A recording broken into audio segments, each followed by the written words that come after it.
Hola,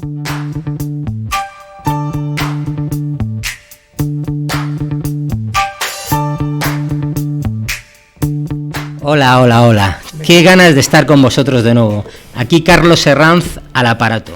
Otro día más para hablar de finanzas. Esta vez estoy encantadísimo porque siempre os he dicho que economía es todo en la vida y que todo es economía y que economía es todo, ¿no? Y es verdad, ¿no?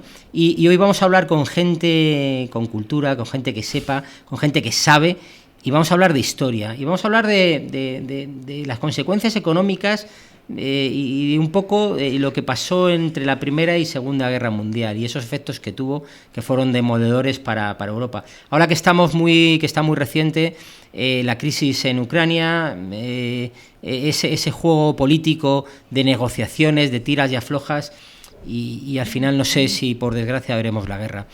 Hablamos con mucha naturalidad de lo que es la guerra y de lo que no es la guerra, y la guerra es mala siempre.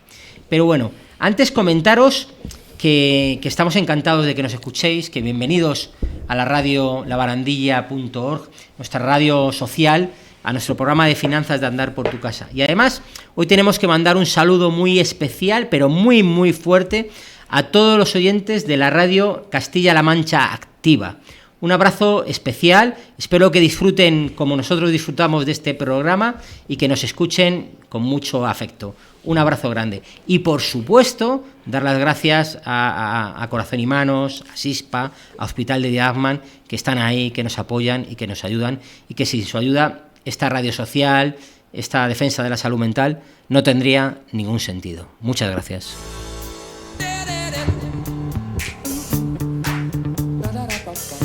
Bueno, y sin más premisas, manos a la obra. Don David López y don Emilio López, un placer teneros aquí. David es un veterano ya, es uno de nuestros estrella, ¿no? Y muchas gracias, porque sé lo que significa poder venir y te lo agradezco y sé lo ocupado que estás. De nada, me siento parte de la casa ya. Ya prácticamente colaborador habitual. Como de serie, espero, Emilio, poder engancharle que el conocimiento y la experiencia siempre es un grado, y nos gustaría... Esto va a ser divertido, te lo vas a pasar pipa y quiero que ojalá podamos repetir. Bueno, veremos. En cuanto a los conocimientos, un buen amigo siempre exagera, pero esperemos cumplir. Está claro. Y bueno, hoy vamos como siempre a poner primero las frases de reflexión y la notita de humor. Hoy lo teníamos fácil, si hablamos de guerras, qué mejor representante que Gila para hablar de ello, pero bueno, preferíamos poner unas frases que yo creo que son un poco el ejemplo de todo esto. Mira, la primera: preferiría la paz más injusta a la paz más justa de las guerras. Y ya lo dijo Cicerón, hace, no sé, una burrada de cientos de años, ¿no? Y qué inteligente era y qué sentido común tenía. 2. Cuando los ricos hacen la guerra, son los pobres los que mueren. Esto es la realidad de todas las guerras desde el origen de los tiempos de la humanidad. Ya lo dijo Jean-Paul Sartre. Y luego, por tercero, el hombre tiene que establecer un final para la guerra, si no, esta establecerá un final para la humanidad. Y esta es la realidad. La guerra no debe existir, debe desaparecer, porque si no, nos va a fagotizar. Y ahora que estamos así en momentos tan tensos, esto es la pura realidad. Pensar en estas frases y reflexionar. Pero bueno, vamos a darle humor a la vida, y teníamos a Gila, que Gila es un poco el representante de la guerra, ¿no? Yo había puesto también aquí, había puesto 3 chistes de Gila, ¿no? El primero, un poquito, vemos a una persona que además se tiene mucha referencia con mi familia, y luego lo voy a comentar, ¿no? Vemos a una persona sin una pierna, con su muleta, que le dice: esta pierna la perdí en la guerra. Y le habla un campechano ahí con su hijo. Y con el follón, que hay una guerra, ¿cómo para encontrarla, ¿no? Pues esta realidad. Y esto lo he dicho antes comiendo con mis amigos, ¿no? Que por desgracia la guerra que nos pilló a todo el mundo, la guerra civil española, por poner un ejemplo, aunque hoy hablaremos de la Primera Guerra Mundial sobre todo, yo tuve un familiar que perdió literalmente una pierna, un tío mío, un hermano de mi padre, ¿no? En una de las batallas aquí en Madrid, ¿no? Y esto es la realidad y la crudeza de la guerra, ¿no? Luego otro chiste también de Gila, que era otro genio, ¿no? Se ven a 2 militares ahí, uno está sufriendo y le decía a su capitán: siento mucho lo de tu padre, pero no podemos parar la guerra porque tú estés de luto, ¿no? Pues esto es también el humor sarcástico y ácido que tenía. Y al final, una caricatura de Gila que se hizo famoso oiga, es el enemigo era solo para confirmar si había terminado la guerra. Que porque por aquí no tenemos aún claro, ¿sabe usted, no? Pues esto era un poco, ¿no? Esto era el gran genio. Pues sin más, vamos a pasar, don Emilio, don David, a, bueno, cuáles fueron las consecuencias y las causas un poco de la Primera Guerra Mundial, ¿no? Un poco, la pregunta primera un poco fue, ¿cuáles fueron un poco las causas de la Gran Guerra, ¿no? Don David. Bueno, todos sabemos cuál es la principal causa que comentaremos ahora, que desencadena la Primera Guerra Mundial, pero creo que hay que trasladarse un poquito antes de la guerra, finales del siglo XIX, época de 1870, después de la guerra de la guerra franco-prusiana, donde Francia pierde Alsacia-Lorena, una región muy importante económicamente hablando, industrial para Francia, donde Alemania pone en graves aprietos económicamente también hablando a Francia y a Inglaterra. Nos movemos en una situación donde los países se mueven en alianzas. Todos sabemos la alianza francesa, rusa y inglesa. Aunque fueran alianzas no naturales, ¿no? No naturales, sí, efectivamente. La Triple Entente. Claro, la Triple Entente. Luego Italia se andaba unida también por la Triple Alianza con el Imperio Austrohúngaro y Alemania. Entonces es una época muy convulsa, donde los problemas también en el norte de África, coloniales, también llevan a los países a enfrentarse constantemente en conflictos pequeños, conflictos me refiero diplomáticos. Todo esto hace que al final son las causas remotas de la Primera Guerra Mundial. Sobre todo una expansión económica muy grande de Alemania, que hace que países como Inglaterra y Francia vean amenazados sus potencias. Claro. Luego a esto añadimos a Rusia, donde tenía problemas internos, problemas que todos conocemos, que vienen luego más tarde, en el 17, hace que Rusia se tenga que retirar de la guerra.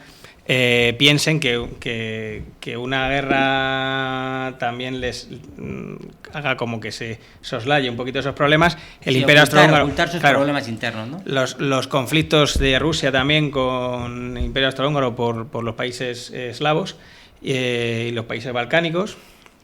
No en vano el Imperio Austrohúngaro veía una amenaza como una de las amenazas para su integridad territorial es a Serbia. Sí, eso hace que un poquito sea el germen de que se crea para la Primera Guerra Mundial. Pero Emilio, sí, dime. No, que al final la excusa, porque fue realmente una excusa, fue el atentado de Sarajevo. Claro, es lo que te iba a preguntar, es verdad. Claro. La chispita, ¿no? Sí, la chispa que dio lugar a que el Imperio Austrohúngaro se declarase en guerra. Rusia apoyó a Serbia y ese fue el comienzo de la Primera Guerra Mundial. ¿Quién fue asesinado ahí? ¿El archiduque? El archiduque se llama Francisco Ferdinand, que sí. Es en inglés, pero vamos a ver, Francisco Fernando, ¿no? Francisco Fernando.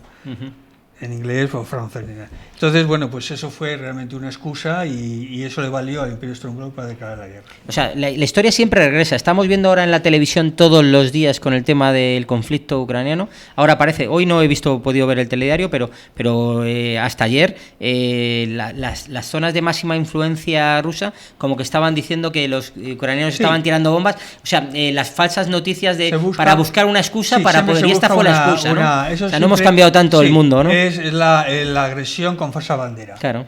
Siempre se busca una excusa para... Bueno, es una estrategia los ejércitos para poder entrar en los sitios donde realmente y moralmente no estarían autorizados, no podrían pasar. Se busca, es lo que se llama la falsa bandera, ¿no? Claro. Eso es así. Es así. Y desgraciadamente, pues da resultado. Sí, da resultado. ¿Cómo se expandió la guerra? ¿Fue algo rápido? ¿Cómo se expandió la guerra? Bueno, como os he dicho, en esta época el mundo está dividido en alianzas. Estos países controlan la inmensa mayoría del planeta en colonias, entonces se expande rápidamente por todo el planeta. Claro, Inglaterra con las colonias bueno, ya lo dijo Churchill, ¿no? Que si hubieran perdido la isla, hubieran podido seguir la guerra desde cualquier parte del mundo. ¿no? Las colonias africanas, Bélgica inmediatamente también entró en guerra. Alemania agredió físicamente a Bélgica. ¿No? Rusia, todo lo que son los países eslavos y países balcánicos, Imperio Austrohúngaro inmediatamente también invadió estas zonas que le convenían geográficamente hablando para tener en cuenta que el Imperio Austrohúngaro, por ejemplo, aunque no viene un poco al caso, tenía un montón de problemas territoriales y civiles. No en vano, ya habían dividido el país en dos, Austria y Hungría, una bandera. O sea, era una conexión muy difícil de mantener, un país muy difícil de mantener, y a esto hay que añadirle también el Imperio Otomano, que inmediatamente también entró del lado de la Triple Alianza, y luego más tarde, dentro de la guerra, pues casi a la vez que se retira Rusia, pues entra Estados Unidos, que bueno, pues eso siempre es el factor, ¿no? decisivo, ¿no? Lo comentábamos en la comida, que fácil siempre han tenido los americanos, que han tenido las guerras siempre, han estado ahí evidentemente, que hay que agradecerlo, pero siempre fuera de su territorio. Claro, sí, no solamente fuera de su territorio, sino que después de la guerra supieron crearse un colchón que les protegía a través de la OTAN. O la NATO, como se llama en inglés, a través de la OTAN, que fue ni más ni menos que una alianza para proteger a los Estados Unidos. Está claro. Ahora tiene otro carácter, porque claro, ya no hay los mismos peligros que había entonces. Sí, han cambiado, pero la OTAN, como el que más invierte es Estados Unidos, pues es el que se lleva. Y Emilio, una pregunta. Ahora que vemos también, yo sigo diciendo un poco, viendo el telediario, esas grandes misiles hipersónicos que vuelan, que van a miles, esa tecnología ultrasónica, no sé cuánto, definiendo. ¿Cómo fue la Primera Guerra Mundial? ¿Cómo la entendemos ahora o cómo se hizo, no? Bueno, la Primera Guerra Mundial realmente ya fue el avance tecnológico fue tremendo. Las armas que se utilizaron en la Primera Guerra Mundial fueron muy, por decirlo así de alguna manera, fueron tecnológicamente muy avanzadas. Aparte de el gas, por ejemplo, que todavía ya está prohibido, de las consecuencias que tuvieron los ataques de gas en la Primera Guerra Mundial fueron tan nocivos que se prohibieron. Terrible, ¿no? Se prohibieron, aunque luego realmente en una guerra nada está prohibido. Claro, eso, porque claro, prohibir el gas y tener el peligro nuclear, pues te quitan Málaga para meterte en Malagón. Pero ya la guerra mundial última se estableció, se utilizó por primera vez el carro de combate. El carro de combate, que fue un arma decisiva. Se utilizó la guerra de trincheras. La guerra de trincheras era una guerra muy pasiva. Consistía en cavar trincheras donde la gente vivía, donde vivían. Y realmente ahí los frentes eran casi inmóviles. Ten en cuenta que no se movían. Que antes de esta guerra todavía se utilizaban las cargas de caballería. Claro, tú imagínate, o sea, fue la primera que se utilizó esta guerra, que lo hemos visto en muchas películas, ¿no? Interesante, ¿no? Decir que realmente vivían ahí, o sea, excavaban, hacían y se quedaban, podían quedar semanas hasta que iban avanzando de trinchera en trinchera. Incluso meses donde estaban, no sé, los frentes apenas se movían. Y luego estaban los ataques de artillería, que eran verdaderamente espantosos. Hay que imaginarse días enteros, semanas enteras cayendo bombas. Claro. Era una cortina de acero que caía constantemente. Sobre esa. Y hay que imaginarse lo que es estar en una trinchera, vivir en una trinchera con el constante martilleo de las bombas.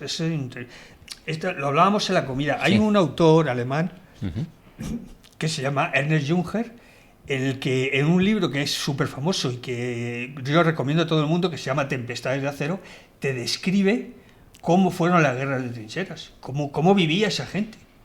¿Cómo vivía? Era Escuchar, una cosa espantosa. Repite por favor el título y el título se llama Tempestades de Acero. Tempestades de Acero. Y el autor es Ernest Junger, que Ernest Junger se le conoce poco, ahora se le conoce algo más en España, y siempre ha estado por un sector de la izquierda española, siempre ha estado muy mal visto, porque es un hombre que intervino en las dos guerras, tanto en la primera guerra como en la segunda, intervino de una forma activa, bastante activa y escribió unos libros. Tiene unos libros de memorias que describen, por ejemplo, el sitio de París. Y este hombre, como era un intelectual, aparte de ser un hombre que tenía unas ideas sobre la guerra muy caballerescas, pues era un intelectual y estuvo entre las capas de la intelectualidad francesa. Se vivió pudo vivir y... Sí. Y bueno, este señor, yo recomiendo ese libro porque te describe perfectamente lo que fue. Cómo era la guerra de trincheras. La guerra de trincheras, sí. Es curioso, o sea, que aparecieron por primera vez un poco, digamos, la guerra moderna como la conocemos un poco parecido. Claro, porque antes, como decía David, era caballería y eran otros sistemas tipo Napoleón, ¿no? O sea, lo que pasa es que la guerra de trincheras ya no es útil. Ya claro, no ha fechado no claro, ya no sé. De hecho, ahí, por ejemplo, preveyendo la Segunda Guerra, los franceses crearon la línea Maginot, que pretendía poner una barrera, o sea, por donde habían entrado los... Entonces, eso no sirvió. No sirvió para nada. Los alemanes en la Segunda Guerra Mundial simplemente la rodearon y se acabó el tema. No, está para los turistas. No se utiliza nada. Y bueno, eso es fundamental. No sé si he contestado lo que... Sí, me has contestado perfectamente. Además, la guerra de trincheras, qué bonito y que cómo ha cambiado esto de rápido y cómo cambia esto. David, ¿y cuándo acabó la guerra, no? ¿Quién fue el factor determinante? Hemos hablado a lo mejor de... Bueno, perdona, hay un detalle muy curioso. Dime. Y es que en la guerra de trincheras se utilizaban como refugios los propios digamos, oquedades que hacían la tierra en la caída de las bombas, porque decían que era muy difícil que una bomba cayera en el mismo sitio que había caído otra. Entonces era un refugio natural que... Claro, tiene todo el sentido, ¿no? Es curioso, ¿no? David. Bueno, como habíamos comentado antes, la entrada de Estados Unidos en la guerra es fundamental, ¿no? Tanto en la primera que como vienen en la los yanquis, segunda. ¿no? Efectivamente. A ver, es muy complicado que un país que participa en una guerra de este tipo de desgaste absoluto, un país donde tiene su territorio totalmente intacto y además a muchos kilómetros de distancia del patio de operaciones, claro, es imposible ganar la guerra. O sea, en el momento que entra Estados Unidos en la guerra está ganada ya del lado de la Triple Entente, ¿no? Sí, de la Triple Entente. Aunque, bueno, luego había habido varios hechos antes, pero bueno, al final, gracias a la ofensiva de los 100 días, el 18 de junio, creo, ¿no? Que es el 11 de noviembre del 18... Alemania firma el armisticio. Algo como muy para los libros. Realmente, oficialmente, la guerra llegó a su fin a las 11 horas, 11 minutos del 11 de noviembre de 1918. Es curioso, para la gente está loca que le gusta las cifras y los números, y ahora que hablamos de economía, es curioso. Las 11 y 11 del día 11, ¿no? Y ahí acabó un poco la guerra. ¿Cómo estaba el mundo tras la Primera Guerra Mundial? Dime. Hay una cosa que me gustaría decir porque por favor. Es curiosa. La Primera Guerra, la Gran Guerra se llamó, fue la última guerra caballerosa, por decirlo de alguna manera. La última guerra en que un capitán del ejército aliado le tenía respeto a un capitán del ejército de la Gran Alianza. Sí. Fue la última guerra, donde se respetaban como caballeros. Sí, ese código de honor interno entre los militares. Exactamente. De cualquier país. Se consideraba, me parece importante incluso ha habido casos de amistades entrañables después de la guerra entre gente de distinto bando. Claro. Cosa que ya en la segunda desapareció, porque la segunda ya fue una guerra mecanizada. Ya los protagonistas de la guerra fueron los tanques, los aviones y todo esto, ¿no? Vale, bien. ¿Cómo estaba el mundo tras la Primera Guerra Mundial? ¿Cómo estaba? ¿Cómo se encontró? Bueno, ten en cuenta que aparte de toda la cantidad, el mundo estaba en prácticamente ruinas, y entendemos por mundo a Europa, ¿no? Que hasta ese momento había sido el centro del mundo. Ten en cuenta que la Primera Guerra Mundial afectó también a países de Sudamérica, países de Europa, África, Asia. Australia, efectivamente, y se modifica totalmente el mundo. Aparte que hay una pandemia de gripe española muy potente. Eso es importante comentarlo. Sí, la primera bueno, tal y como... Fíjate que nos quedaba muy lejos, ¿verdad? Sí. Cuando allí por el 13 de marzo nos hablaban de pandemias y tal, nos quedaba muy lejos. Fíjate ahora cómo estamos ahora con las mascarillas y mira, con Pues en ese momento había una pandemia de gripe española donde que se llevó... mal llamada gripe española, efectivamente. Nos la pusieron a nosotros, nos la cascaron en el nombre y nos quedamos de por la copla. Lo que pasa es que pero... se lleva millones de vidas, toda la gente que había muerto en la guerra, casi el 60% de los participantes en la guerra había fallecido, y una Europa en ruinas, con una modificación territorial brutal. Desaparecen imperios históricos, el imperio otomano se convierte en imperio, se convierte en Turquía, llega la revolución a Turquía, llega la revolución a Rusia, empieza otros sistemas políticos no conocidos anteriormente, nuevos. Alemania se modifica también territorialmente, Francia, Inglaterra, pérdida de posesiones coloniales, incluso hablando ya de nosotros un poquito, aunque nosotros no participamos, nosotros estamos relegados a unas pequeñas posesiones en el norte de África. Las guerras de Marruecos. Y con las guerras efectivamente.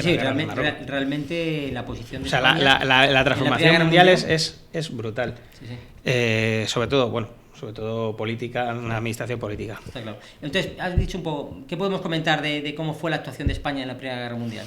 Fue muy leve, ¿no? Bueno, la verdad es que España era una potencia neutral. Todo tanto, al principio, eso puede ser una... Sí, estoy de acuerdo con David, pero hay que tener en cuenta también que España pasó de ser una potencia a ser una potencia de tercer orden. De tercer orden, está claro, ¿no? Sí, en ese momento teníamos ya nuestros problemas internos como para poder asumir. Claro, efectivamente, nos quedamos relegados, tenemos nuestras propias guerras con Marruecos, pero no, efectivamente al principio, cuando parece ser una ventaja de que no hemos participado en la guerra, no hemos tenido bajas civiles y militares, no hemos tenido el desgaste que ha tenido la guerra, pero efectivamente en un momento dado España abastecía de materia prima a otros países.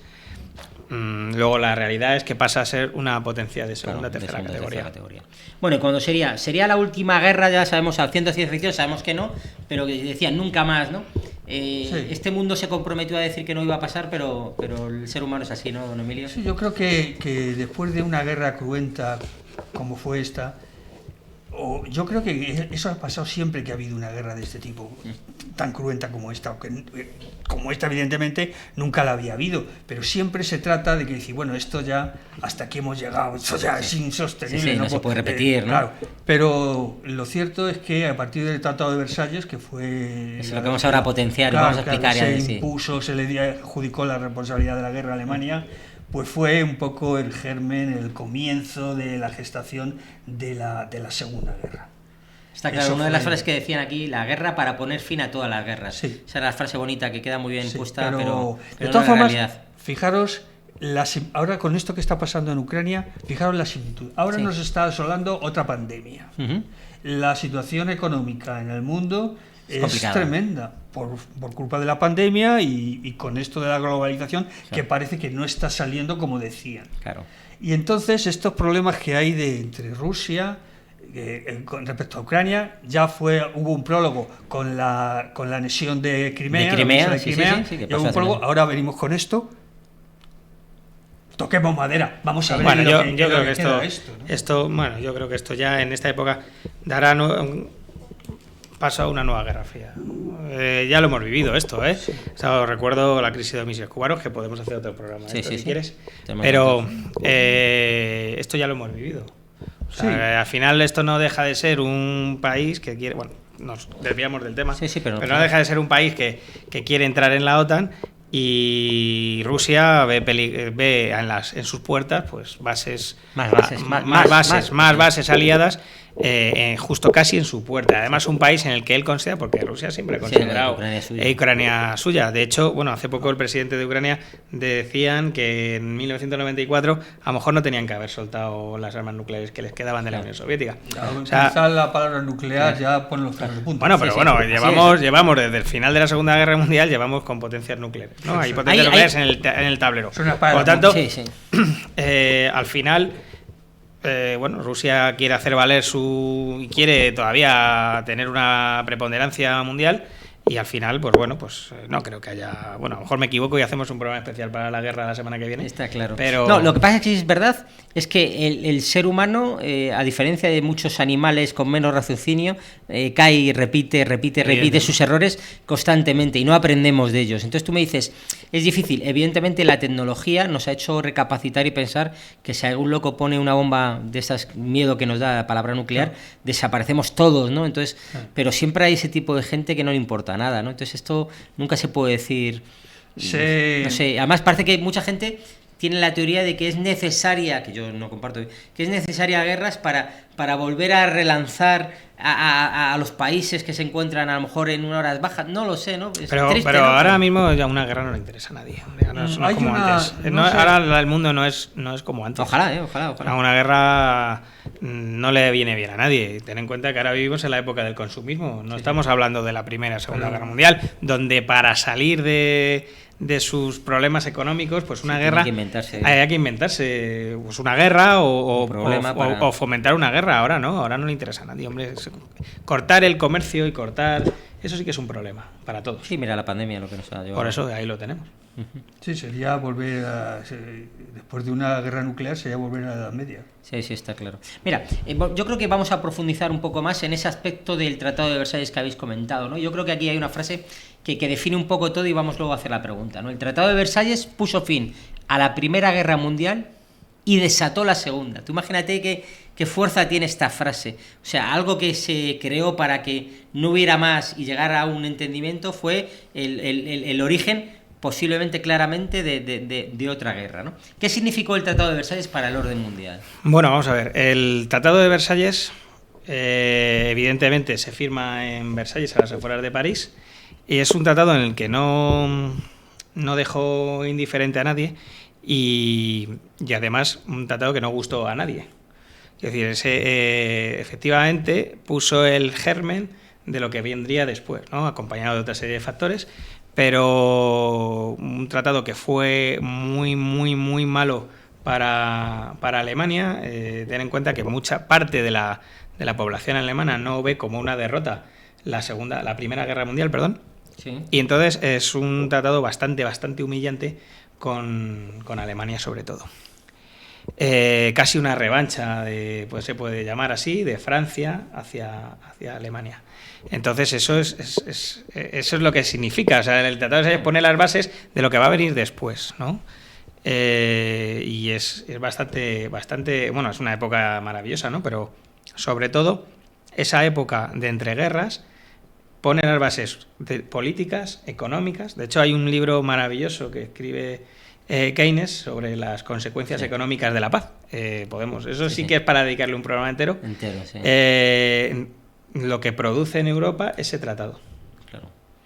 ¿Qué se encontró a los políticos ante el Tratado de Versalles? Porque hablamos de economía, este es un programa de economía generalista y simplón, y que intenta hacerlo con naturalidad, pero las cifras son concluyentes, ¿no? O sea, por decir alguna cifra, Emilio, más de 65 millones de personas habían combatido en la Primera Guerra Mundial. Fue tremendo. Parece ser que murieron 15 millones de combatientes. 15 millones de combatientes y 6,6 millones de civiles. Todavía más civiles que combatientes. Entonces, claro, cuando decimos que la guerra pues no la quiere nadie, pues efectivamente la guerra no la quiere nadie, pero un error siempre puede producir una guerra. Sí.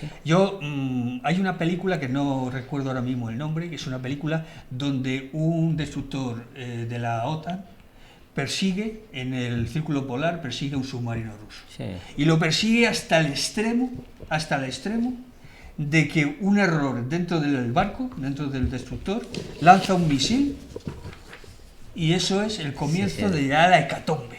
Claro. Esa película, y la última frase se la dice el segundo a bordo al capitán, le dice: por fin has conseguido lo que querías, imbécil. Claro. Se acaba. Se acaba la película. Entonces, sí, está claro que las cifras de una guerra son tremendas. Y hoy día, pues claro, aunque las guerras parece ser que son convencionales o pretenden ser convencionales, pero nunca se sabe lo que puede pasar y hasta dónde puede llegar. Yo creo que, aparte de que como ha dicho antes David, el Tratado de Versalles fue una auténtica humillación. Claro.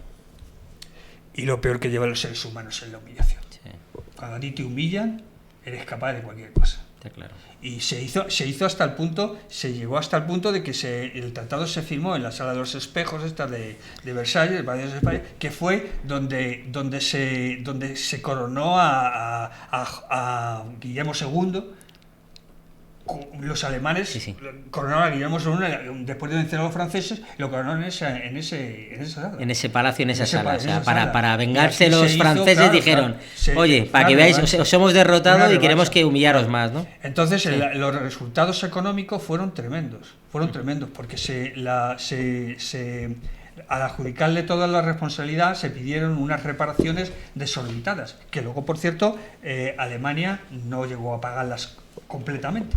Ahora comentaremos un poco eso. ¿Qué propuso Estados Unidos para la paz mundial? Que siempre ha estado muy en hacer y crear. Evidentemente, Estados Unidos en esa época, después de la Primera Guerra Mundial, empieza a ganar mucho peso. Ya había ganado un poquito de peso como potencia mundial.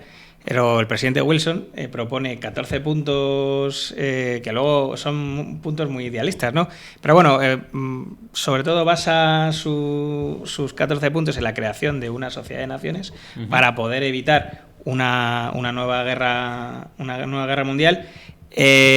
Propone también un control férreo sobre Europa para que no haya alianzas secretas como podía ser la Triple Alianza en su momento, y evitar así otro posible conflicto, pero bueno, rápidamente se cayó abajo todas esas propuestas.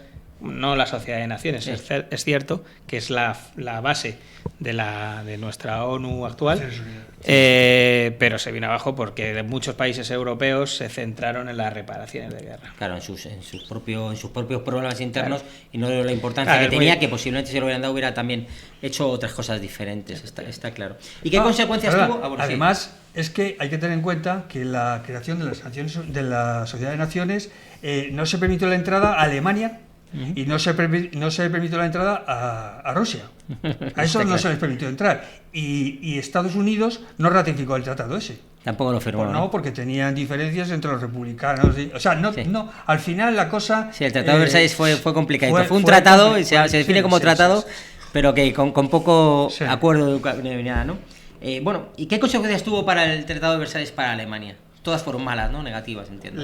Sí, todas fueron negativas porque las imposiciones económicas que les pusieron eran tan desorbitadas, aunque eran tan desorbitadas, pero eso suponía el 1% del Producto Nacional Bruto de Alemania. O sea, que no... se podía soportar. Sí, eran del orden de los 8.000, tenían que pagar 32 millones, si no recuerdo mal. ¿Sí?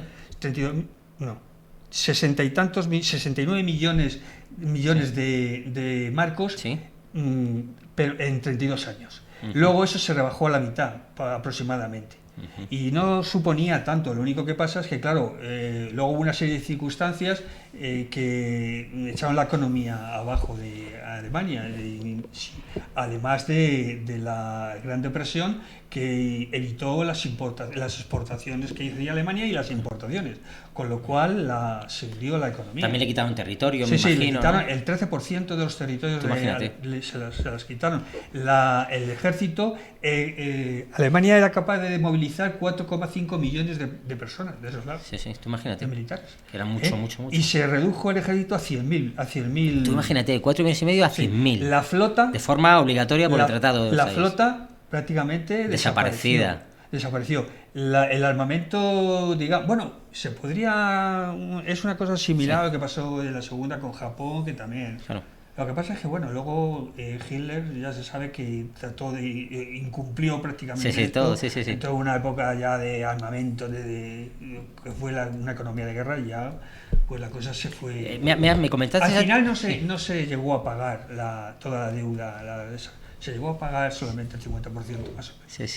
No, son como los argentinos que dicen que la inflación no y su deuda, pero bueno, que hacemos una peñaquita, sí. ¿No? Año no toca. Luego el problema de echarle la culpa a Alemania de todo lo que había pasado, enfrentó a las facciones que había en Alemania. La derecha en Alemania, la derecha y los nacionalistas eran partidarios de odiar el tratado, de echarlo abajo. Sin embargo, todo lo que era los liberales, las socialdemócratas, eso es lo que trataron era de suavizar. Claro. Y entonces eso lo que creó fue un enfrentamiento entre unos y otros que dio lugar a lo que todos sabemos, ¿no?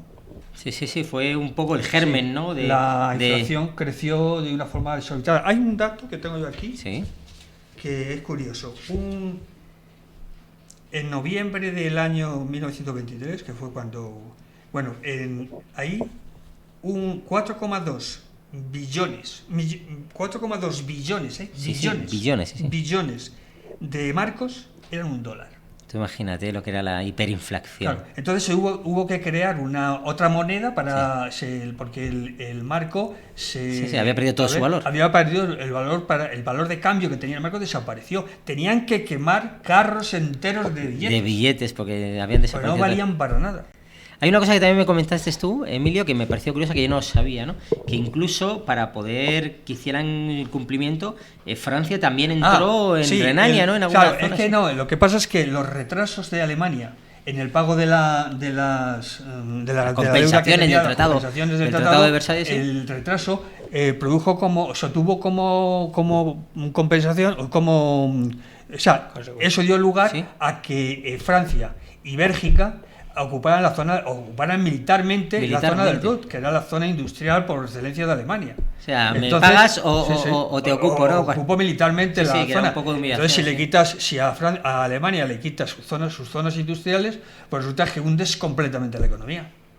Se hundió, se la lanzó al abismo. Está claro que has dicho un poco que ¿cuáles fueron las consecuencias de este tratado? Fue un poco el nacimiento de un nuevo germen que llevó a... Claro, la humillación es muy difícil de soportar. Entonces, todos en Alemania... O sea, entendemos por qué la primera frase decían que fue un poco el origen, este tratado fue el origen de la Segunda Guerra Mundial, y el nacimiento de este personaje como Hitler. Cuando hay una guerra no se puede exterminar a ninguno de los dos bandos. Al bando perdedor basta con que pierda la guerra. No se le puede exterminar humillar, exterminar, porque al final lo único que va a pasar es que la guerra... Tú lo defines bien, la paz impuesta es una paz siempre negativa, ¿no? Bueno, es que hay una cláusula en el Tratado de Versalles que es la cláusula de culpabilidad. Claro. O sea, los aliados, los ganadores de la guerra culpabilizan casi en su totalidad de la guerra a Alemania.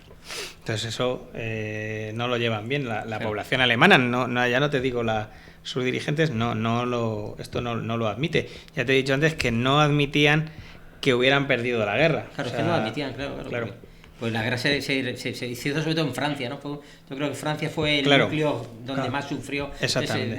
Muchos alemanes pues vivirían como los americanos. Exactamente. Se habían oído guerra, ¿no? Si no hemos sufrido, si no nos han invadido, ¿no? Tenemos el concepto todavía territorial, ¿no? A eso, como decía Emilio, sumamos en donde es pasada la Primera Guerra Mundial, es una época donde empiezan a haber nuevas ideologías, empiezan a surgir movimientos políticos y sociales que nos llevarán después a desencadenar la Gran Guerra. En la Segunda Gran Guerra empieza a surgir el fascismo en Italia, eso hace que también surja el Partido Nacional Socialista en Alemania y claro, con políticas y con mensajes muy claros donde hacen culpables a otros de la situación de Alemania. No, lo tienen fácil, ¿no? Al final entran en el gobierno y van tomando poder y al final pues todo sucede. O sea que esta historia que nos han enseñado cuando éramos pequeñitos de que el Tratado de Versalles, que fue un poco la puesta en común, el fin de la guerra, fue algo que fue cerrar una herida totalmente en falso, porque nadie quedó contento, yo creo. Ningún país quedó contento y además es que hay países como Estados Unidos que ni lo firmaron. O sea, los republicanos y los demócratas no se ponen de acuerdo, ni siquiera firman el tratado. O sea, es curioso, ¿no? Claro. No había llegado yo a esto de lo que decimos, el armisticio cerró en falso la Gran Guerra, ¿no? Está claro que había un paisaje político y social, ideológico, que parecía en calma, pero no era real, ¿no? No. Era el germen, ¿no?, de algo muy nuevo y muy duro y mucho peor posiblemente. Además, las consecuencias económicas sobre la forma, se rompieron completamente las formas de vida. Se rompieron completamente. La clase media, por ejemplo, los trabajadores más humildes, que fueron los que salieron perdiendo, porque fueron los que ahorraban, no dependían exclusivamente del dinero que conseguían al final de mes. Ese dinero no valía nada. Claro. Dejó de tener valor, con lo cual no estaban completamente desamparados. ¿A qué recurrían? A las huelgas. Claro. A las huelgas, protestar. Y la clase media era el mundo al revés. Si tú pagabas tus impuestos y seguías las normas, te arruinabas.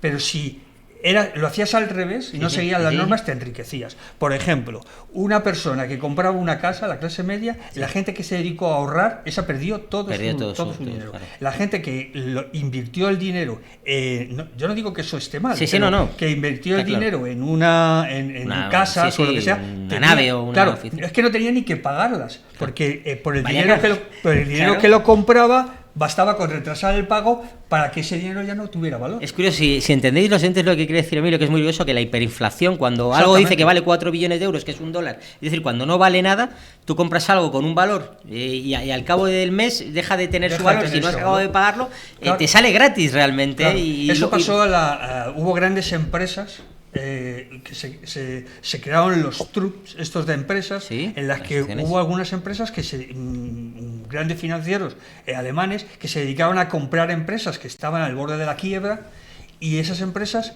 al final ni siquiera las pagaron. Claro. Ni siquiera las pagaron porque el dinero con el que tenían que pagar es que ya no valía nada, y se crearon grandes imperios industriales. Tenemos nombres como Thyssen, Krupp, muchos grandes. Claro, estos se originaron ahí, ¿no? Es curioso. Pero perdona, volviendo a lo de por qué se cerró en falso, fíjate cómo será que un mariscal francés comenta que esto no es una paz, es un armisticio de 20 años. De 20 años. Se recuerda esta frase de Ferdinand Foch cuando se han cumplido 100 años del Tratado de Versalles. O sea, lo que se parece una paz a la calma que había en ese momento es un león a un gato doméstico. Claro. Para que hagamos esa analogía. Pero 100 años después, cuando se han hecho las celebraciones de la celebración de ese tratado, se recuerdan esas palabras, ¿no? Que luego 20 años después, efectivamente, es increíble, Hitler le dio la razón a este mariscal francés. Claro. Es que volvemos a decir siempre, como hemos dicho, la historia es un cúmulo de experiencias vividas que suelen repetirse. Y esto es el miedo que nos da al ser humano, ¿no? Otra de las preguntas que, profundizando un poco, o sea, ¿el tratado no fue claramente una revancha francesa? Ahora ahora hay unas corrientes en las que se trata un poco de blanquear el Tratado de Versalles, pero realmente fue una revancha. Claro, también hay que tener en cuenta que Francia fue la que más sufrió. Sí, está claro. Fue la que más sufrió. Entonces Clemenceau, que entonces fue el que fue a negociar por parte de Francia, fue verdaderamente implacable. Hay una frase que dicen parecida a la que decía el mariscal, que ojo por ojo y todos ciegos, ¿no? Ciegos, sí. Esto un poco refleja un poco lo que fue el Tratado de Versalles, ¿no? Sí.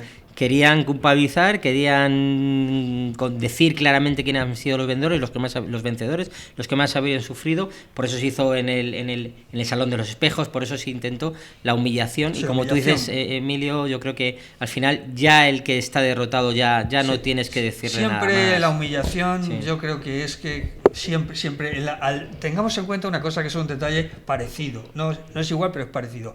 Cuando se firmó el armisticio entre Estados Unidos y Japón, el que firmó el armisticio fue el general MacArthur. Entonces recibió en un portaaviones norteamericano, recibió al emperador del Japón, que era Dios, porque era descendiente de Dios. De Dios, no era cualquier cosa. No era un general, lo recibió fumándose una pipa en mangas de camisa. Al emperador Hirohito, que era eso es una humillación. Eso es una humillación. Humillación para el Japón. Sí, está claro, sí. Después de lo que sufrieron. ¿A quiénes se les confió el nuevo orden mundial después de este Tratado de Versalles? ¿Quiénes eran los elementos protagonistas después de la Primera Guerra Mundial? Bueno, contesta tú, sí. Bueno, contesta. No, yo creo que los fueron efectivamente la triple entente. Fueron Inglaterra fundamentalmente, Francia y Rusia. Claro. Fueron los que se encargaron de establecer nuevas fronteras, establecer nuevos desaparecieron, fueron los comienzos de desaparición de imperios y comienzos de otros imperios. Claro. Comienzo de otros imperios, como fue el Imperio Británico. Sí, el Imperio Británico. Entonces, esos fueron los que se repartieron en el mundo. Sí. Y Alemania reducida a también hay que decir que Italia cambió de lado en la Primera Guerra Mundial y el primer ministro italiano en esa época, también que era un hombre bastante moderado, también estaba participó en la nueva reconstrucción europea. Y y Estados Unidos, que como siempre ganan. Estados Unidos siempre gana. Claro. Está en una condición siempre de ventaja por su propia situación geográfica y por el potencial que tiene Estados Unidos. Históricamente, que esto gusta mucho, que es como las revistas del corazón, ¿no? Decían, cada líder pensaba en lo suyo. Wilson era un idealista, con buenas intenciones. Lloyd George, un hombre moderado. El francés representaba al pueblo que más había sufrido. Es decir, que estaban todos un poco, cada uno con su forma de ser, intentando negociar algo que les vino grande a todos, yo creo. Y todos queriendo dar una imagen delante de su pueblo, ¿no? Claro. Yo creo que es complicado, que yo creo que por mucho que intenten blanquear el Tratado de Versalles, visto que de esta posición no cerró ideas en falso. Yo creo claro, que lo único, para mí, en mi opinión, lo único que se puede salvar un poco del Tratado de Versalles fue la creación de la Sociedad de Naciones, que fue el germen de las Naciones Unidas. Claro, las Naciones Unidas. Bien, y ya por último un poco, acabando de resumen, y luego hablaremos un poco ya del resumen de lo que es economía en la Primera Guerra Mundial. ¿Cuáles fueron las reparaciones de guerra, no? O sea, hemos comentado un poco que hubo que haber una devolución de dinero, ¿no? De casi 132.000 millones de marcos de oro, que no llegaba a pagarse, ¿no? Y también alguna... Ahora leeremos exactamente los datos, pero hay que decir que hace poco Alemania ha terminado de pagar sus reparaciones de guerra, hace nada, si no un par de años. Ahora mismo no recuerdo la fecha, pero 2010 yo creo que fue, ¿no? Sí. No, hace un par de años. 2015 ¿no? Por ahí. Sí, puede ser que haya terminado de pagar sus reparaciones de guerra, porque ten en cuenta que... De la Primera Guerra Mundial. De la Primera Guerra Mundial, efectivamente.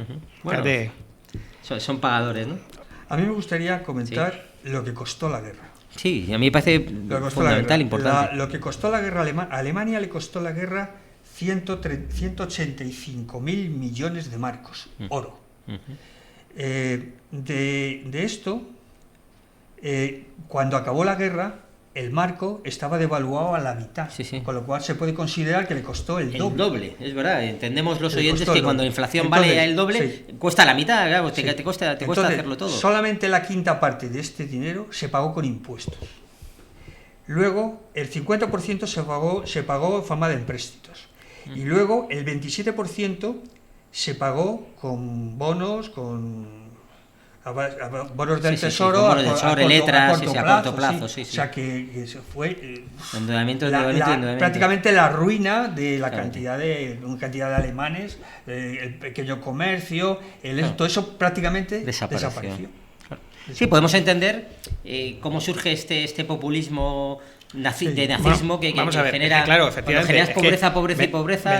Veníamos hablando de esto, pero es que Clemenceau, que era un vehemente y muy radical, lo que quería, y además es que lo que quería era reprimir totalmente y militarmente y industrialmente a Alemania. Porque él decía, y bueno, es verdad que tampoco iba mal desencaminado, que es que si Alemania no se la reprimía, volvería a repetirse. Efectivamente, el Tratado de Versalles, en vez de reprimir el militarismo y el nacionalismo exacerbado y agresivo, pues lo que fue un caballo de Troya, ¿no? para este tipo de movimientos, sobre todo en un país como Alemania. Comentar también que esto es uno de los costes de la guerra. ¿Cuáles fueron ya hemos hablado de la Sociedad de Naciones, pero la Sociedad de Naciones nace muerta totalmente porque nace como una idea de Wilson para evitar confrontaciones y agresiones dentro de un orden mundial, pero si nace muerta en el primer momento que no admites ya a la actual Unión Soviética y a Alemania. Claro. Entonces ya no se admite. Ya pones vetos. Claro, ya nace totalmente muerta, no sirve de nada.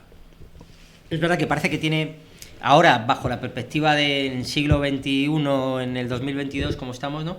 Parece incomprensible, ¿no? Incompatible que palabras como comunismo, fascismo y democracia convivieran en paz como no pasó, evidentemente, ¿no?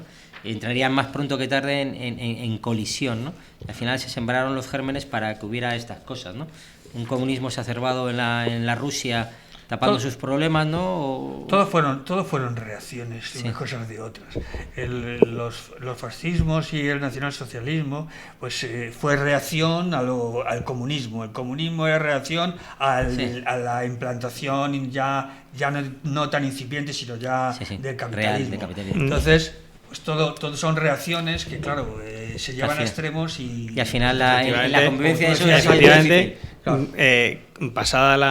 terminada la guerra, aparte de las consecuencias desastrosas para Alemania y la humillación que supone, no hemos comentado, pero eso también da para otro programa, que ya te lo dejo también apuntado. Te estoy haciendo el programa de la próxima semana que viene. Es la crisis del 29. O sea, la crisis del 29 supone la Gran Depresión. Claro, supone un mazazo a todas las economías occidentales. Y Alemania también supone otro mazazo. Entonces eso hace que más de lo que tiene, exactamente, se le juntan. Hace que el germen del militarismo exacerbado, del nacionalismo exacerbado, pues termine germinando en la población, como pasó, ¿no? Y al final se dé pues el final de este programa, que es la Segunda Guerra Mundial. Como podéis ver, oyentes, está clarísimo que hasta la guerra todo en esta vida tiene condicionantes económicos, causas o consecuencias, orígenes o finales de cualquier efecto, y que todo está relacionado y que en economía es fundamental. Lo podemos ver en la pandemia que hemos tenido. En una pandemia y hemos estado confinados durante un mes o no sé cuánto, hemos estado confinados, y la economía española y la europea se ha venido abajo. Bueno, la europea, la economía mundial se ha venido abajo. Es así, lo que pensábamos que eran fuertes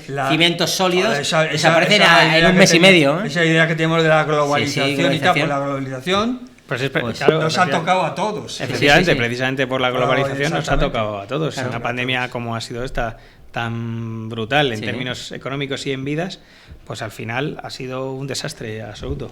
Desde un punto de vista económico podemos pensar, que es lo que nos gusta en el programa, pensar que a lo mejor el comienzo de una guerra puede ser justificar una mejor economía, ¿no? Desarrollo industrial, capacidad de abastecer de recursos, planificación económica, posibilidad de disponer de una poderosa fuerza militar o mano de obra grande, pero esto al final es el comienzo, pero no es la realidad, ¿no? Porque luego provoca lo que tú has hablado: inflación, paro, miseria, hambre, ruina. Son elementos que es increíble. Claro, vamos a ver, pero lo que pasa es que, en cuanto termina la Primera Guerra Mundial y llega la Segunda, los que provocan la Segunda Guerra Mundial, o como se crea la Segunda Guerra Mundial, las potencias que participan no piensan, o que sí quieren una guerra, porque Alemania sí quiere una guerra, pero no piensan que va a durar tanto, y la dimensión que va a provocar esa guerra. Evidentemente piensan que va a ser una guerra de corta duración, que va a haber que se van a rendir, o que van a firmar un tratado de paz inmediato que va a beneficiar a sus intereses económicos territoriales. Ten en cuenta que Alemania, como decía Emilio, están aplicando una economía de guerra, y tienen un stock que tienen que darle salida. Y el stock es fuerzas militares. Y no van a hacerles más poderosos a los otros. Entonces, pero cuando entra la guerra Alemania con Inglaterra, pretenden un tratado de paz rápido. Sí, rápido. Lo que pasa es que hubiera sido así de no haber entrado, por ejemplo, Churchill en el poder en Inglaterra. Me gusta, porque, David, esto nos va a dar para otro programa. No hay excusa, no hay excusa. Había muchos partidarios de Hitler y del Tercer Reich, sino partidarios y simpatizantes en Inglaterra. Tenemos a un ¿cómo se llama el que dimitió como iba a ser príncipe de Gales, ¿no? Sí, el que se casó con una divorciada. Pues él era simpatizante, estuvo reuniéndose con los ideólogos de Hitler, estuvo... Participaba dentro de su visión de hasta gente el punto de politista, que ¿no? No volvió a tener relación con Alemania porque se lo prohibió directamente los ingleses. O sea que realmente había muchos partidarios, lo que pasa es que Hitler era inexorable. Hitler necesitaba espacio vital, necesitaba una soberbia tremenda y una confianza absoluta en sus ejércitos. Emilio, David, ha sido un placer. Tenemos que repetir esto. El conocimiento, la experiencia es un grado y una veteranía. Yo quiero acabar con la frase esta un poco dura de ojo por ojo y todos ciegos. Esto es lo que refleja un poco la realidad de los poderes, de lo que es la guerra y de lo que nos estamos jugando muchas veces ahora mismo tan cercano, ¿no? Entonces, intentemos buscar la paz, el entendimiento y ser felices. Muchas gracias y nos vemos en nada. Gracias a ti. Un abrazo.